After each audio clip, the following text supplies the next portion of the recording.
Jerry Mallory here, SBNationPrivateDetroit.com. Let's talk sleepers for our Detroit Lions. We have the luxury of 4 fourth-round picks this year. I think this is the area, whether it be the 4th round or trading the 4th rounder that we can to move up in the 3rd or trading down to get extra picks in the 5th. We have opportunities to pick up some guys that are in that 4 to 5 to 6 range that can make maybe not immediate impact, but down the line they can develop into very solid players. Martin Mayhew's, I guess, the best sleeper pick you can say. There's a couple of guys that come to mind. Willie Young comes to mind. Sammy Lee Hill. We like what he produced. So these are guys drafted later on, but they had big production. They weren't viewed as the top-end prospects. We have 3 guys that we're going to talk about, potential clients, so to speak, for the Detroit Lions, and they are as follows. We'll start off with defensive end Ben Gardner from Stanford. Now, he has had some injury history, and that's going to be a big reason why he'll fall in the draft. What I love about him is he has a tremendous amount of power. He has good size. He's about 275. He's someone that I can see sliding both inside and outside. The Lions seem to like versatile defensive linemen. Here's someone in Ben Gardner. He kind of reminds me of Jason Jones. He can go inside. He can go outside. And he's just not power. He'll be stout against the run, but he'll bring down the quarterback a time or two and get you a pass deflection. Ben Gardner, someone that's projected to go anywhere from the 4th to the 6th round.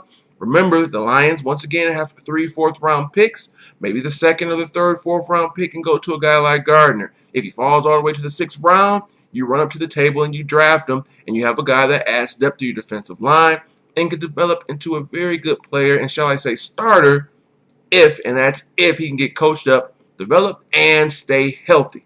Now, next up is running back. I know, we've got Joique Bell, we've got Reggie Bush.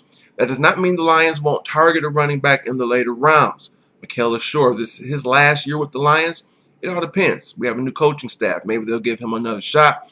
Theoretically look good. He's someone that you keep on the team because of what he can do both as a running back. Also, he can catch the ball off the backfield, line up occasionally as a receiver, and he will help you in the special teams. But a guy like Jerick McKinnon from Georgia Southern, well, he's one of those stories where the combine did very well for him. 32 reps and the bench press. I mean, this is more than most defensive linemen, most offensive linemen. He's 5'9", just over 200 pounds, tons of power, obviously. And then there's speed. He ran a 4.4140, second only behind Drew Archer, who was blazing fast at the combine. So he has power in terms of bench pressing. Can it translate to power at the NFL level? Many think so. He's a prospect. He's raw. He played quarterback. So he's not a natural runner, but an impressive showing at the combine. Very fast, very strong, explosive with the vertical. He has all the physical tools to become a very good running back. They're starting to give comparisons to Zach Stacy, saying he could be a steal, as well as Alfred Morris. Not so much as in style, but these are guys that were drafted later on, and they produce. They're now starters for their NFL squads, the Rams and the Redskins. Jerick McKinnon, look out for the name. The Lions are targeting a running back. I think he'll be there in the 5th round. I know we don't have a 5th-round pick. But that also could mean he'll slide to the 6th. I would not mind bringing a guy with tons of talent, upside, an impressive combine that late. Coach him up. He becomes more comfortable at the running back position, and the returns could be very high. Then is Jackson Jeffcoat. I like this guy. You know, even if it's in the 3rd round, I mean, I wouldn't be jumping for joy, but the production is there. 13 sacks, defensive end / outside linebacker, especially so if we don't address that need. You know, if Anthony Barr isn't the pick in the 1st round, we don't get Ryan Shazier in the late 1st. We don't get Kyle Van Noy. We don't get Atachu, however his name is pronounced. Jackson Jeffcoat's a guy I would not mind having, especially so in the 4th round. If we do a reach, I'd be okay with him in the 3rd, but I'm looking more of him as a sleeper with our 1st 4th round pick. The issue with him is I think he's undersized. He's too small to be a defensive end, but he's too big, maybe not fast enough, not versatile enough to be a linebacker. I think a thing or two was said about that with Cliff Averill as well. That tweener in a bad way, too big to be on the line, too small to be, or too small to be on the line, too big to be an effective guy in coverage as a linebacker.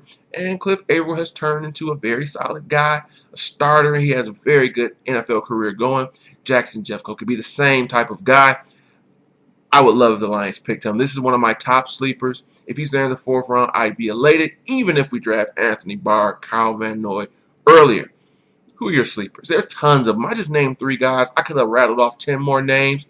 Who do you think? Not just for the Lions, but any team, a guy that will last in the 3rd, 4th, 5th round, maybe even become undrafted, but you feel as though they'll have an immediate impact, or eventually down the line will be a very solid contributor, having a later impact in their career. We love the sleepers. They happen in every year. So give me your thoughts. That's going to do it. We're going to have a bunch of videos rolling out. NFL mock draft, Lions mock draft, NFL draft predictions.